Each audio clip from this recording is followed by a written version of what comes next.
Hello good morning साथियों। आज की अगर बात करते हैं तो आप भी जानते हैं थोड़ा सा उत्तर प्रदेश में दो चार नई नियुक्तियां हुई हैं और कई बार आपने देखा होगा प्रश्न पत्रों में आपके प्रश्न पूछे जाते हैं कि आखिर प्रदेश की कौन कौन से प्रमुख पदाधिकारी हैं। तो इसी कारण से हमने सोचा एक छोटा सा सेशन आपके साथ रखा जाए कि उत्तर प्रदेश की प्रमुख नियुक्तियां कौन कौन सी हुई हैं और किस किस पद पर कौन कौन पदाधिकारी काबिज हैं। तो चलते हैं, शुरुआत करते हैं कुछ एक प्रमुख नियुक्तियों की। तो सबसे पहला नाम ध्यान रखिएगा, आप भी जानते हैं काफी चर्चित चेहरा आदित्यनाथ, योगी आदित्यनाथ की जब बात करें तो ये वर्तमान में उत्तर प्रदेश के आपके मुख्यमंत्री हो जाते हैं। इसके अलावा दूसरे नाम की जब बात करते हैं तो ये होती हैं आनंदीबेन पटेल। आनंदीबेन पटेल की जब बात करें तो ये आपके उत्तर प्रदेश की वर्तमान में राज्यपाल हैं। तो विशेष ध्यान रखिएगा, उत्तर प्रदेश की राज्यपाल आनंदीबेन पटेल। इसके अलावा उत्तर प्रदेश के मुख्य सचिव की जब बात करते हैं तो इनका नाम आपने कई बार सुना होगा, दुर्गा शंकर मिश्रा। दुर्गा शंकर मिश्रा की जब बात करें तो सरकारी अधिकारियों में सबसे प्रमुख जो नाम आता है वो आपके मुख्य सचिव का आता है और उसमें नाम होता है दुर्गा शंकर मिश्रा का। इसके अलावा अभी आपने सुना होगा कि मुकुल गोयल जो कि डीजीपी थे उनको पद से बर्खास्त कर दिया गया है, अब उनको डीजी नागरिक बना दिया गया। तो उनकी जगह पे जो कार्यवाहक आपके डीजीपी नियुक्त किए गए उनका नाम होता है डीएस चौहान। ध्यान रखिएगा, यहाँ पे बी लिखा हुआ है तो बी की जगह क्या हो जाएगा, डी हो जाएगा। देवेंद्र चौहान की जब बात करें तो ये इनका पूरा नाम है। प्रमुखता से इसके बाद अगर देखा जाए तो हमारे यहाँ पे अलग अलग आयोग होते हैं, जिसमें एक आयोग है अल्पसंख्यक आयोग।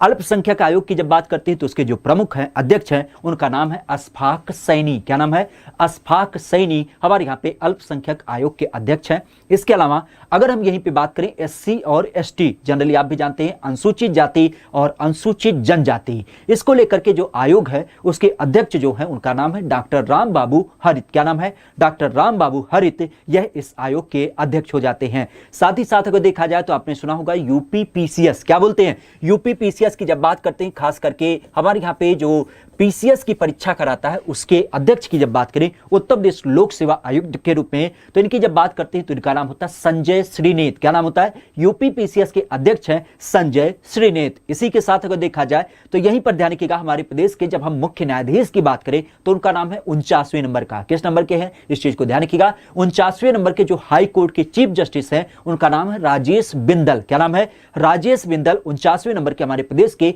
मुख्य न्यायाधीश हो जाते हैं। इसके अलावा अगर हम अपने प्रदेश के मानवाधिकार की बात करें तो मानवाधिकार के आयोग के जो अध्यक्ष हैं वह है बालकृष्ण। क्या नाम होता है, बालकृष्ण नारायण, या जिनको हम बी के नारायण की भी संज्ञा दे सकते हैं। इसके अलावा अगर हम अपने प्रदेश की बात करें तो यहीं पर ध्यान रखिएगा यूपी ट्रिपल एससी खासा चर्चा में रहता है। तो यूपी ट्रिपल एससी आयोग की जब बात करें तो उसके अध्यक्ष कौन है, तो उसके अध्यक्ष हैं प्रवीण कुमार। क्या नाम है, प्रवीण कुमार की जब बात करें तो यूपी ट्रिपल एससी आयोग के अध्यक्ष हैं। साथ ही साथ अगर देखा जाए तो आपने सुना होगा हमारे ही प्रदेश में जब लोकायुक्त की बात करें तो लोकायुक्त आपने सुना भी होगा संजय मिश्रा का नाम। किसका, संजय मिश्रा की जब बात करें तो ये हमारे प्रदेश के लोकायुक्त होते हैं।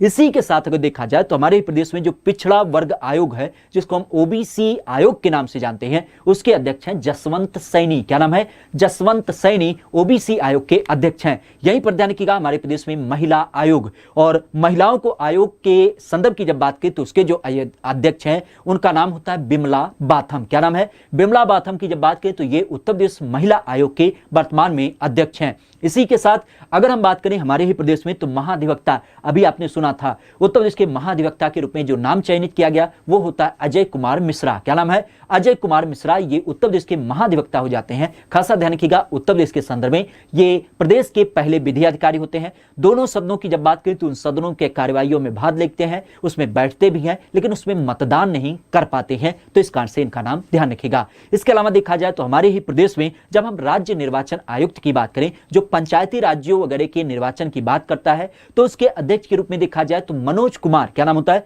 मनोज कुमार की जब बात करें तो इनका नाम होता है। और इसके अलावा देखा जाए तो यहीं पे ध्यान रखिएगा मुख्य सूचना आयुक्त, जनरली जब हम आरटीआई वगैरह की बात करते हैं तो संदर्भ में मुख्य सूचना आयुक्त की जब बात करें तो उनका नाम क्या है, तो उनका नाम है भावेश कुमार सिंह। हालांकि ध्यान रखिएगा ये वर्दी के रूप में भले आपके सामने है लेकिन अब ये रिटायर्ड आईपीएस हैं। क्या है, रिटायर हो चुके हैं आईपीएस पद से, तो इनको बाद में क्या किया गया है, आपके सूचना आयुक्त पद के रूप में नियुक्त किया गया है। तो ये उत्तर प्रदेश के कुछ एक महत्वपूर्ण चर्चे थे जो कि उम्मीद करते हैं कि आपके प्रश्न पत्रों में आए और उनके आधार पे इन नामों की चर्चा हमेशा की जाती है। तो आपको एक सामान्य नागरिक के नाते भी जानना चाहिए कि आखिर हमारे प्रदेश का जो मुख्य पद है वह किन किन व्यक्तियों के पास है, और इसके अलावा एक परीक्षक के दृष्टिकोण से भी आपको ये बातें पता होनी चाहिए। बाकी उम्मीद करते हैं कि ये सेशन पसंद आया होगा। अगर पसंद आया तो इसके कमेंट को करके, खास करके कमेंट करके बताइएगा कि सेशन कैसा लगा। भविष्य में भी क्या आप इस तरीके से सेशन चाहते हैं? अगर इस क्लास को आप यूट्यूब पे देख पा रहे हैं तो अपने दोस्तों मित्रों के पास भी इस सेशन को शेयर करें, ताकि उनके जानकारियों के खजाने में भी क्या हो, थोड़ी बहुत वृद्धि हो। विशेषतः मिलेंगे किसी नए सेशन के साथ, तब तक thank you, all the best.